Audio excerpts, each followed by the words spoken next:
guys! Welcome back to my channel! So for today's video, we will be doing another vlog na talagang favorite kong gawin, ang mag-review ng cake. So what we have here are the cakes of Red Ribbon! And napaka-exciting lang kasi naglabas sila ng, I know I am late. As usual, late na naman ako. Naglabas sila ng petite cakes nila. So, we have yung mga version na maliliit ng kanilang mga famous cakes. So, what we have here are, wait lang, hindi ko siya memorize. We have the Ube Bloom, the Caramel Delight, and the Black Forest. Yan. So, ayan. So, based sa description, these are 4 inches na petite cakes.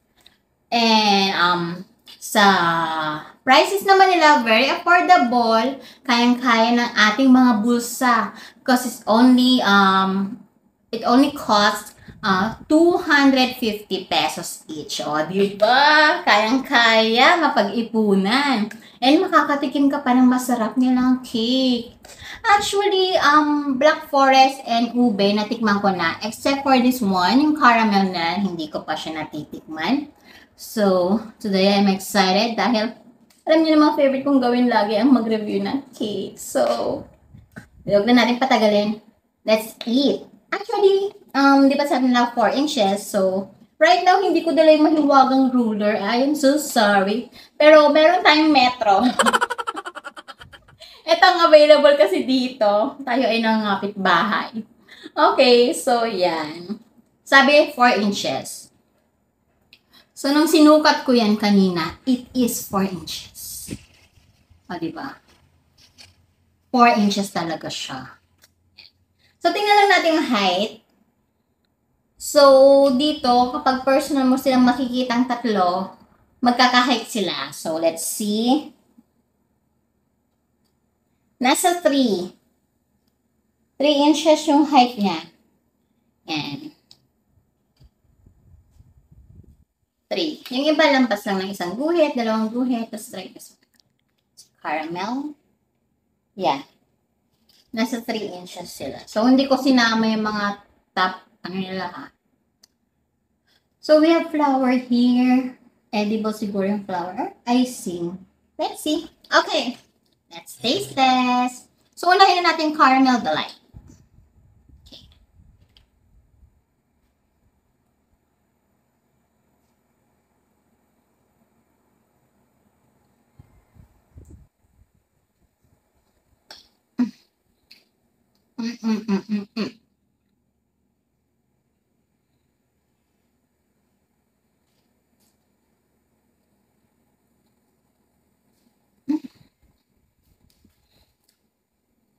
Wow.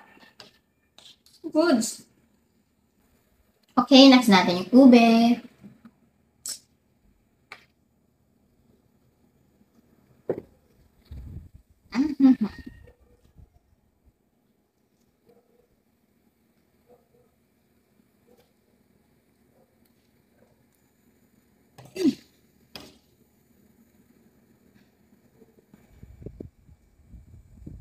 So, matatapon. Ups. Naglag na yung mga cake. Ayun, mga chocolate.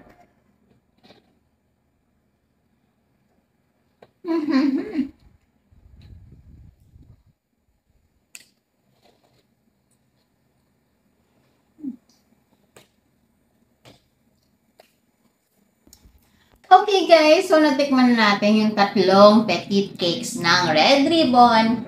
And all I can say, ang sarap niya. Ang sarap-sarap ng mga cake. And then, kalasa niya talaga yung regular size, yung normal size ng cakes nila. And of course, first time ko kasi for the caramel. So, unbelievable. Masarap siya. As in, hindi ako natamisan. Kasi alam naman natin, pag caramel, matamis talaga.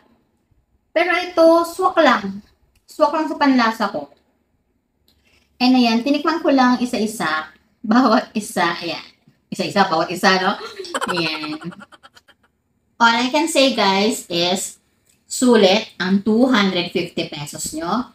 And actually, ito pinag-grab ko kasi it's 288 kapag sa Grab. Plus, of course, the delivery charges. Pero sulit na sulit pa rin. Kung bibilhin nyo sa mismo store, 250 lang.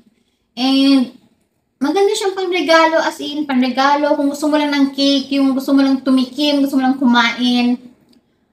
Perfect siya for 250 pesos. Goods na goods ka na.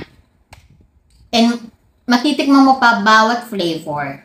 They only have 3 flavors na nilabas. So, hopefully, yung ibang cake nila na bestseller nila, maglabas din sila. Especially yung chocolate margarine. Gusto ko yun. So, hopefully, gumawa sila ng mini version din nun. And, guys, sulit talaga. Promise, pag bumili kayo nito. Actually, parang itong ube, isang kainan ko lang to.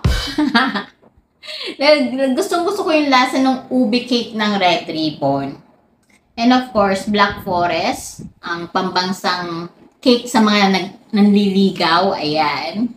And of course, the caramel cake para sa ating mga loved ones. Okay, so, yun lang guys. All I can say, everything was delicious.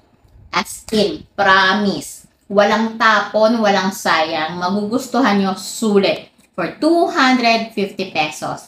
Petite cakes of Red Ribbon. Okay guys, so yun lang. So magmimerienda na kami ni Direk. So tatlong top, sabay-sabay na namin. Okay, so that's it guys. So please don't forget to subscribe, like, and share my videos. Goodbye guys. Ciao.